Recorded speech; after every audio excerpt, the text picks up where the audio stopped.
नमस्कार शिक्षक साथी। हम इस वीडियो में बात करने वाले हैं विशिष्ट शिक्षक जिनका पेमेंट जो होगा वो आपको पता ही है कि उनका पेमेंट जो है अब अलग माध्यम से होगा, क्योंकि अब जो भी विशिष्ट शिक्षक हैं वो योगदान लेने के दिन से ही राजकर्मी हो गए। ऐसे में राजकर्मी बनते ही आपको प्राण बनाना होगा और इसलिए ज़रूरी हो जाता है, क्योंकि आपका जो सैलरी आएगा तो उसमें से आपको एनपीएस में भी डिडक्ट होता है। जिस तरह से आपको पूर्व में ईपीएफ में आपका पेमेंट जमा होता था, ठीक उसी प्रकार राजकर्मी बनने के बाद आपका जो पेमेंट है पेंशन मद का, वो आपका जो है वो एनपीएस में डिडक्ट होगा। ऐसे में जो है एनपीएस अकाउंट में आपका जो पेमेंट जाए, इसके लिए आपको प्राण आईडी बनाना होता है। अब ये प्राण आईडी होता क्या है और आखिरकार सभी शिक्षक साथी को ये कैसे बनाना होगा, इनका प्रोसेस क्या है, क्या क्या करने होते हैं, ये सारी इन्फॉर्मेशन इस वीडियो में बहुत ही बारीकी ढंग से हम बताने वाले हैं कि आखिरकार आपको कौन कौन से डॉक्यूमेंट भी तैयार रखने हैं। तो चलिए हम वीडियो को स्टार्ट करते हैं और जानते हैं कि आखिरकार ये प्राण होता क्या है।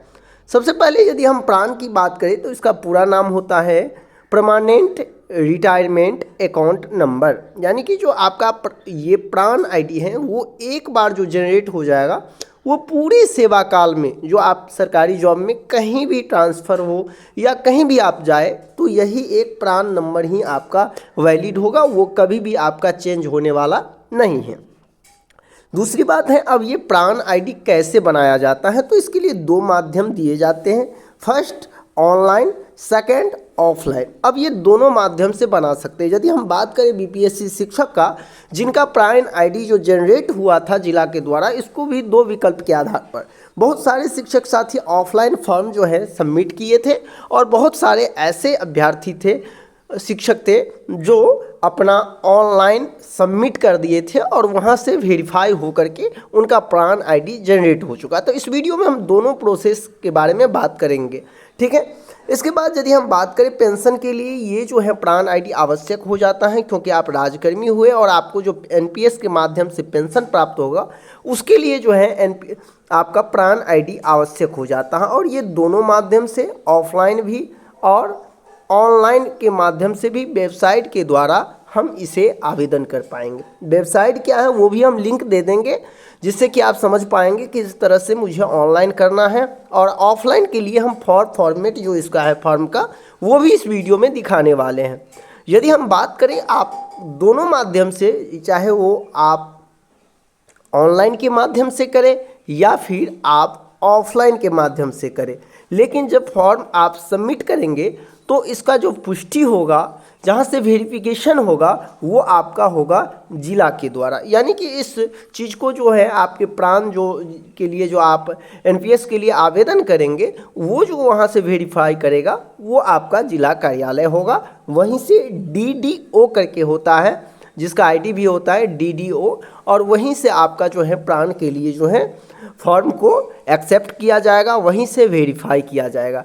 जिनका पहले से है उनको नया नहीं बनेगा। देखिए, यदि ऐसे शिक्षक, चूँकि विशिष्ट शिक्षक, मुझे ऐसा लग रहा है किसी भी विशिष्ट शिक्षक का नहीं होगा प्राण आईडी।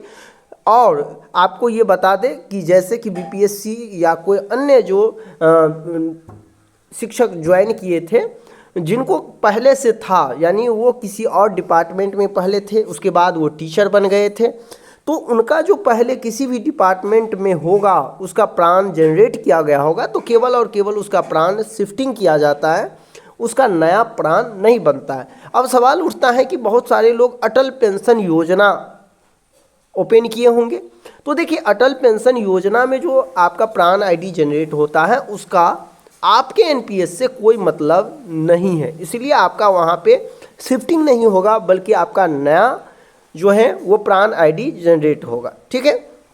अब सवाल है कि आखिरकार जब हम इस चीज़ के लिए आवेदन करेंगे तो मुझे कौन कौन चीज़ों की आवश्यकता होगी, डॉक्यूमेंट के बारे में हम जान लें।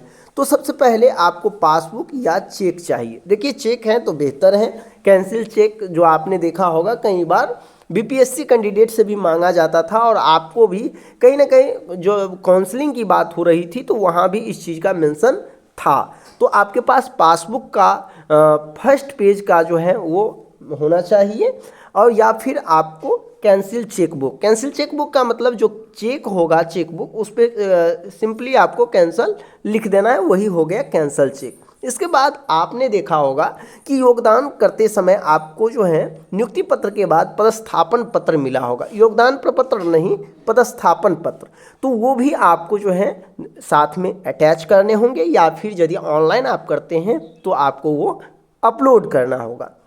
थर्ड की हम बात करें तो आधार कार्ड कंपलसरी है, आधार कार्ड होना ही होना चाहिए, और साथ ही साथ जो आधार कार्ड में मोबाइल नंबर रजिस्टर्ड है वो आपके पास मोबाइल नंबर रहने चाहिए, क्योंकि उस पर आपको OTP मिलेगा। ठीक है, यानी कि हम कह सकते हैं रजिस्टर्ड मोबाइल नंबर आपके पास रहना आवश्यक है, जो आप आधार कार्ड में मेंशन किए हैं। इसके बाद यदि हम बात करें तो आपके पास जो है पैन कार्ड होना आवश्यक है। ठीक है, क्योंकि आप NPS अकाउंट खुला रहे हैं, और NPS अकाउंट जो है वो आपके पैन से ज़रूर लिंक होगा, क्योंकि ये जो आपका परमानेंट अकाउंट नंबर है वो जो है आपके आधार कार्ड से, आपके NPS से, सभी से अटैच होता है, इसलिए आपको पैन कार्ड अवश्य देना होगा। तो आपको कहीं ना कहीं ये भी समझ में आ गया होगा कि मुझे कौन कौन से डॉक्यूमेंट देने हैं। इसके बाद यदि हम बात करें ऑफलाइन के माध्यम से या ऑनलाइन भी करते हैं, फिर भी आपको फ़ोटो एक चाहिए ही चाहिए, तो ये प्रोसेस है। अब हम बात कर लेते हैं दोनों प्रोसेस का कि ऑनलाइन और ऑफलाइन कैसे। तो देखिए, यदि आप ऑफलाइन की बात करेंगे तो आपको कुछ इस तरह का फॉर्म मिल जाएगा मार्केट में कहीं से भी, और या किसी भी ग्रुप में, जिसमें आप देखेंगे ये इस तरह का होगा, परमानेंट रिटायरमेंट अकाउंट नंबर, जिसे हम प्रान कहते हैं, और उसमें बारीकी से आपको पूरे के पूरे फिल करना होगा। यदि आप चाहेंगे और तो निश्चित तौर पर इसको हम फिल करके आपको नेक्स्ट वीडियो में दिखा देंगे, आप लोग कमेंट करेंगे तो, या फिर यदि आपको ऑनलाइन ही प्रोसेस करना है तो हम ऑनलाइन भी पूरे के पूरे प्रोसेस जो है नेक्स्ट वीडियो में दिखा देंगे।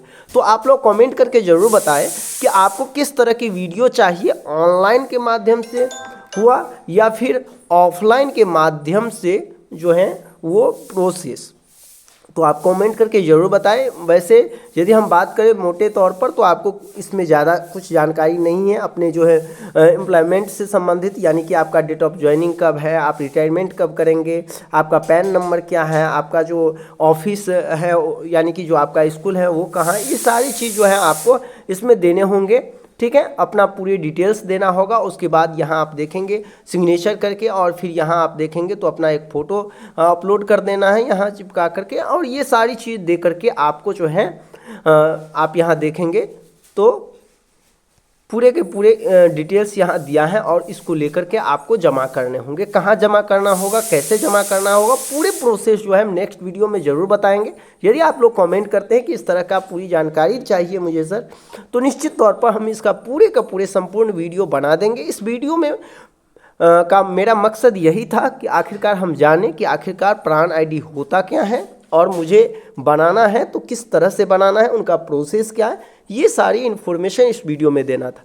अब आपको ऑनलाइन के माध्यम से बनाना है या ऑफलाइन के माध्यम से, तो ये जो जानकारी हम नेक्स्ट वीडियो देंगे, और तब तक आपको जिला के द्वारा भी कहीं ना कहीं इस तरह का गाइडलाइन अवश्य आ जाएगा कि आपको ऑनलाइन करना है या फिर ऑफलाइन करना है। तो मिलते हैं नेक्स्ट वीडियो में, अभी के लिए बस इतना ही, धन्यवाद।